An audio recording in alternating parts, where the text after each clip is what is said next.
British advanced pain clinic, నొప్పి మాయం, surgery దూరం. For appointments 9155515563. ఆవిడ ట్రోల్స్కి దొరకకుండా మాట్లాడటం అనేది నేర్చుకుంది. మొన్న అమరన్ ఇంటర్వ్యూస్లో చూసాం. అమరన్ ప్రమోషనల్ ఇంటర్వ్యూస్ చాలా ఇచ్చింది ఆవిడ. ఎక్కడా కూడా లైన్ దాటలేదు.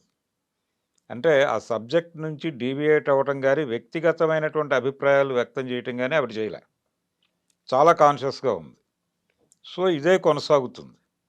తండేల్ ప్రమోషనల్కి యాక్టివిటీ ఒకటి జరిగింది. అంటే రిలీజ్ డేట్ అనౌన్స్ చేస్తూ వాళ్ళు ఒక ఈవెంట్ చేశారు. ఆ ఈవెంట్లో కూడా ఆవిడ చాలా పద్ధతిగా క్లుప్తంగా మాట్లాడేసింది. ఎవరికీ దొరకకూడదు అనేటువంటి ఒక కాన్షియస్నెస్తో వ్యవహరిస్తోంది ఆవిడ. అందుకని ప్రమాదం ఏమి ఉండదు భవిష్యత్తులో. రణబీర్ కపూర్ రాముడిగా, సాయి పల్లవి సీతగా యాక్ట్ చేస్తున్న రామాయణ ట్రైలర్ రిలీజ్ అయింది. చూసారా? మీకేమనిపించింది? ట్రైలర్ బాగానే ఉందండి, పర్లేదు. అంటే ఒక రామాయణము అనగానే ఒక భయం కలుగుతుంది ఈ మధ్యకాలంలో. అంటే ఆదిపురుష్ నుంచి మొదలైంది. అవును. అసలు బేసికల్గానే ఒక ఒపీనియన్ ఉంది. పౌరాణిక చిత్రాలు సౌత్ వాళ్ళు తీసినంత కమిటెడ్గా నార్త్ వాళ్ళు తీయరు అనేటువంటి ఒక అభిప్రాయం ఉండింది. అయితే రామానంద్ సాగర్ కొంచెం ఆయన చేసినటువంటి రామాయణం, మహాభారత్ సీరియల్స్ ద్వారా నార్త్ టెక్నీషియన్స్ కూడా, నార్త్ ఇండియన్ ఆర్టిస్టులతో కూడా మేము పౌరాణికాలని ఇబ్బంది లేకుండా తీయగలము అని ప్రూవ్ చేశాడు. ఒక బెంచ్ మార్క్ సెట్ చేశాడు ఆయన. సెట్ చేసిన తర్వాత ఆదిపురుష్ అనే సినిమా చాలా ఇబ్బంది పెట్టింది జనాలని. అంటే పౌరాణిక చిత్రాలకు సంబంధించి పౌరాణిక బ్రహ్మగా చెప్పుకునేటువంటి కమలాకర్ కామేశ్వరరావు గారు, అలాగే ఎక్కువ పౌరాణిక చిత్రాల్లో నటించినటువంటి నటుడు ఎన్టీ రామారావు గారు. కామేశ్వరరావు గారు చివరి రోజుల్లో ఉండగా రామారావు గారు ఆయన పరామర్శించడానికి వెళ్ళినప్పుడు ఎన్టీఆర్ ఒక ప్రశ్న అడిగట ఆయన. అంటే మీరు నేను చనిపోయిన తర్వాత తెలుగులో ఎవరైనా పౌరాణికాలు తీస్తారా అని. అంటే మీ తరహా పౌరాణికలా, నా తరహా పౌరాణికలా అన్నాడట ఆయన. అంటే అన్నాడు ఈయన. అంటే అప్పుడు ఆయన ఏం చెప్పాడంటే, మీరు క్రిటికల్గా వెళ్తారు, నేను టెక్స్ట్ను ఫాలో అవుతాను, కాబట్టి టెక్స్ట్ను ఫాలో అయ్యే పౌరాణికాలు ఉండవంటున్నారా, క్రిటికల్గా వెళ్ళే పౌరాణికాలు ఉండవంటున్నారా, మీరు చెప్పండి అన్నాడు ఆయన.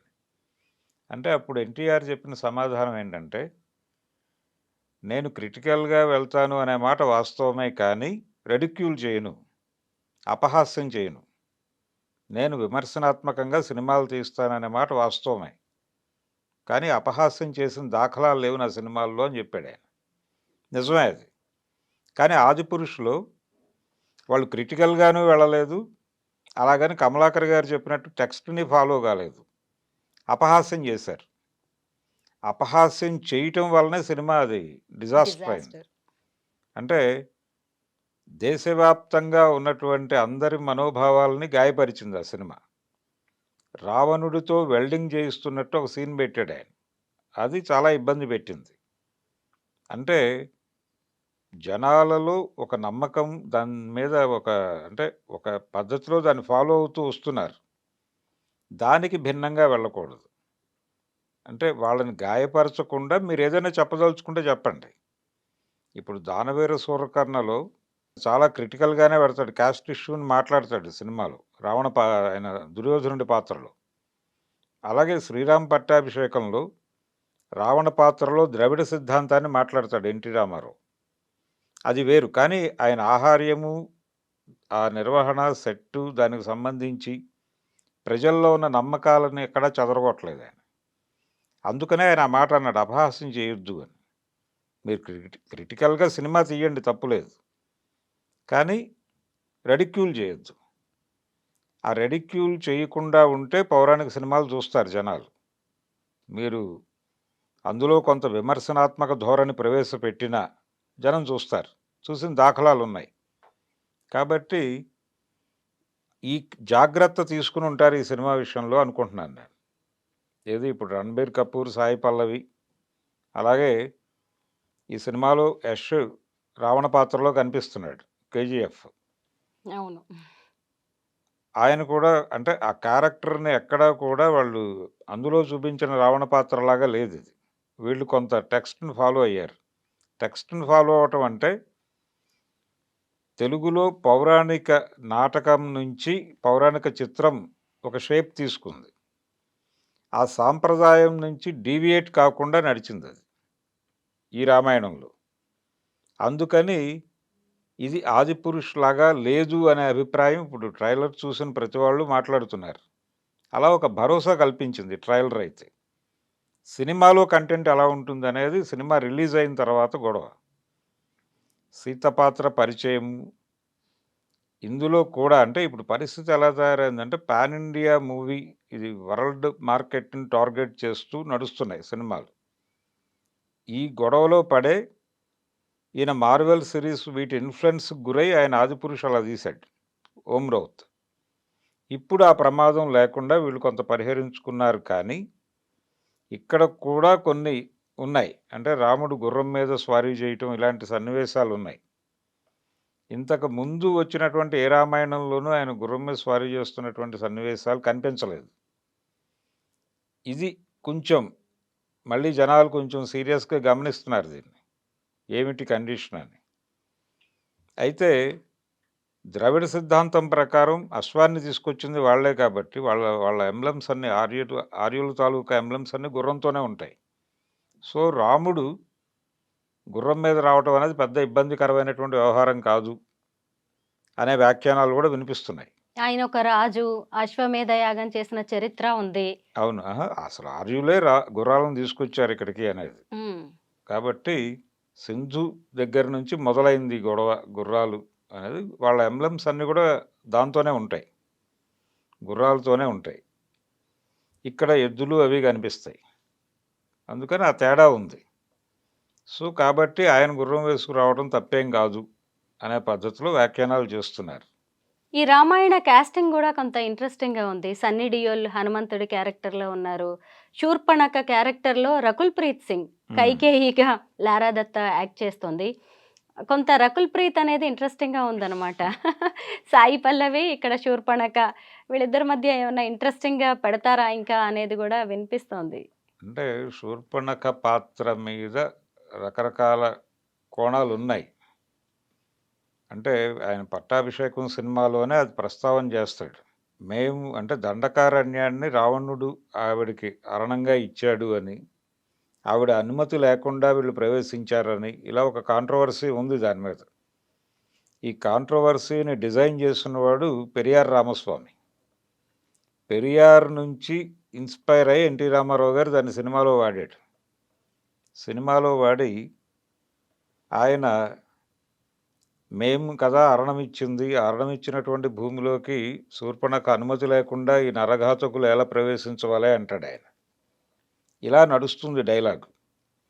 నడిచి దాని కంక్లూజన్ ఏం చేస్తాడంటే, ఒకవేళ అంటే స్వైర విహారిణిగా మేము అనుమతించిన ఈ విధవరాలికి అది తప్పు కాదు కదా అంటాడు. ఏది ఒకవేళ వాళ్ళని మోహించుంటే, ఒకవేళ వాళ్ళకు తప్పనిపిస్తే తగదని హితవు చెప్పి పంపవలయునే గాని ఓర్పనరాని విధంగా ఈ అత్యాచారానికి పాల్పడనగునా అని చెప్తాడు. అంటే ముక్కు చెవులు కొయ్యటం చెప్పి అప్పుడు అంటాడు, ఇది నన్ను మా దానవజాతిని రెచ్చగొట్టు ముష్కర ప్రయత్నమా అంటాడు. అని ఆ మునిమృత్యుల ప్రేరణతో మా ద్రవిడ జాతిని అంతం చేయటానికి వచ్చిన ఆర్యజాతి ప్రతినిధి రాముడు అంటాడు. ఆ డైలాగ్ ఉంది. యూట్యూబ్లో కూడా వెరిఫై చేసుకోవచ్చు. కాబట్టి ఎన్టీఆర్ ద్రవిడ సిద్ధాంతాన్ని ఓపెన్గా మాట్లాడేశాడు. తన సినిమాలో రావణ పాత్ర వేయటానికి కారణం అదే. అది మాట్లాడే వెసులుబాటు కోసం ఆయన రావణ పాత్రను రెగ్యులర్గా వేసేవాడు. సీతారామ కళ్యాణం నుంచి మొదలుపెట్టి ప్రతి సినిమాలోనూ ఆయన ద్రవిడ సిద్ధాంతం మాట్లాడుతూ వచ్చాడు. ఇది ఒక అంటే క్రిటికల్గా కమలాకర్ కామేశ్వరరావు గారి విమర్శ అదే రామారావు గారి మీద. ఇది ఒక కోణం. ఇలా శూర్పణఖ పాత్రకి ఒక ప్రాధాన్యత ఇచ్చినవాడు ఎన్టీఆర్ తన సినిమాలో. కానీ మిగిలిన సినిమాల్లో ఎక్కడా శూర్పణఖకి ఆ ప్రాధాన్యత ఉండదు. సంపూర్ణ రామాయణం బాపు గారు తీసిన సంపూర్ణ రామాయణంలో కూడా ఉండదు. ఇప్పుడు రాబోతున్నటువంటి రామాయణంలో మరి రకుల్ ప్రీత్ సింగ్తో చేస్తున్న క్యారెక్టర్ని ఎలా డిజైన్ చేస్తారనేది చూడాలి. ఈ ధోరణులన్నిటికీ భారతీయ ప్రేక్షకులు అలవాటు పడి ఉన్నారు. కానీ నార్త్ ఇండియా ఆడియన్స్ ఎన్టీఆర్ తరహా ఆర్గ్యుమెంట్స్ని యాక్సెప్ట్ చేయకపోవచ్చు. కానీ ఈ రామాయణంలో కూడా దక్షిణాది పెట్టుబడులు ఉన్నాయి. దక్షిణ భారతదేశానికి చెందినటువంటి నిర్మాతల డబ్బులు ఉన్నాయి దానిలో. కానీ వీళ్ళెవరూ కూడా ఎన్టీఆర్ లాగా ద్రవిడ సిద్ధాంతం మాట్లాడాలో మరొకటి మాట్లాడాలో అనేటువంటి కోరిక ఉన్నవాళ్ళు కాదు. వీళ్ళు పాపులర్ రామాయణాన్ని ప్రజలకి ప్రజామోదంగా చెప్పి మరొకసారి అలరించి ఆ సినిమాని సక్సెస్ చేయాలి అనేటువంటి ప్రోగ్రాంలో ఉన్నవాళ్ళే. అలాంటి రామాయణం అవసరం. అంటే రామాయణం విషయంలో భారతం కంటే కూడా రామాయణానికి ఒక ప్రత్యేకత ఉంది.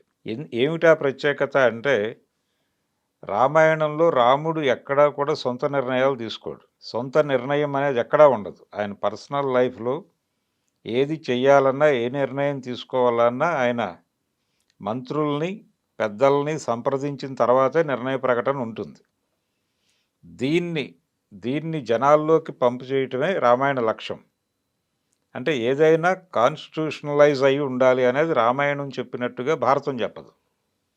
అందుకని రామాయణం అనేది చాలా ప్రధానమైనటువంటి కథగా ఉంటుంది వీళ్ళకి. దాన్ని ఎక్కడా డిస్టర్బ్ చేయకూడదు అన్న టోన్లో జనాలు ఉంటారు. ఆ సెంటిమెంట్ని హర్ట్ చేయకుండా ఉంటే సినిమా హిట్ అవుతుంది, లేకపోతే ప్రమాదమే. మొత్తానికి ఈసారి సాయి పల్లవి రామాయణ తండేళ్ళు విషయంలో ఎలాగో ట్రోలర్స్కి దొరకకుండా ఉండాలని, అలాగే ఈ సినిమా ఆది పురుషులా కాకూడదు రామాయణ అని మాత్రం కోరుకుందాం. థ్యాంక్ యూ భరద్వాజ్ గారు. Thank you.